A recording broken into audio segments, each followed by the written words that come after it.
नमस्कार शेतकरी मित्रांनो, फ्रेंड ऑफ किसान या चॅनलवर आपले स्वागत आहे। मित्रांनो, मी आज तुम्हाला कमी वेळेत आर्थिक सक्षम करणाऱ्या 3 योजना सांगणार आहेत।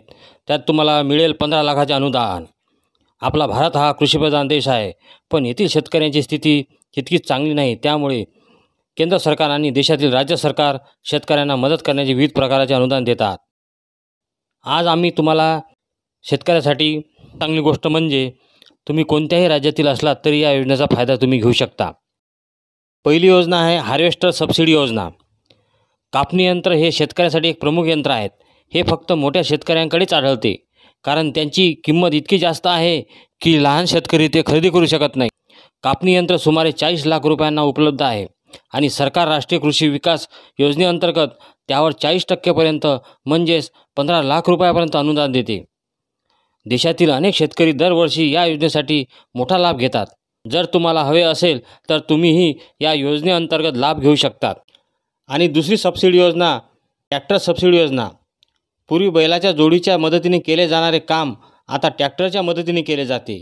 याचा अर्थ असा आहे की शेतीची नांगरणी करण्याचे संपूर्ण काम आता फक्त ट्रॅक्टरद्वारे केले जाते। पण ट्रॅक्टर इतका महाग आहे की कोणत्याही शेतकऱ्याला पूर्ण रक्कम देऊन तो खरेदी करणे कठीण आहे। हे लक्षात घेऊन भारत सरकार राष्ट्रीय कृषी विकास योजनेअंतर्गत ट्रॅक्टर खरेदीवर 40% अनुदान देते। म्हणजे सरकार तुमच्या ट्रॅक्टरची किमतीच्या 40% रक्कम देईल। आणि तिसरी योजना शीतगृह म्हणजे कोल्ड स्टोरेज योजना। भारत सरकार शेतकऱ्यासाठी शीतगृह योजना चालवते। या योजनेअंतर्गत जर तुम्हाला तुमच्या परिसरात शीतगृह बांधायचे असेल तर सरकारकडून शीतगृह बांधण्यासाठी 50% किंवा त्याहून अधिक अनुदान दिले जाते। सर्वात मोठी गोष्ट म्हणजे यासाठी तुम्हाला ग्रामीण शेतकरी असण्याची गरज नाही। जरी तुम्ही शहरात राहत असाल तरीही तुम्ही या योजनेअंतर्गत लाभ घेऊ शकता। लहान प्रमाणात शीतगृह उघडण्यासाठी किमान 10 लाख रुपये आवश्यक आहेत, पण यातून तुम्हाला सरकारकडून 5 लाख रुपये मिळतात। म्हणजेच कोल्ड स्टोरेज उघडण्यासाठी तुम्हाला फक्त 5 लाख रुपये गुंतवावे लागतात।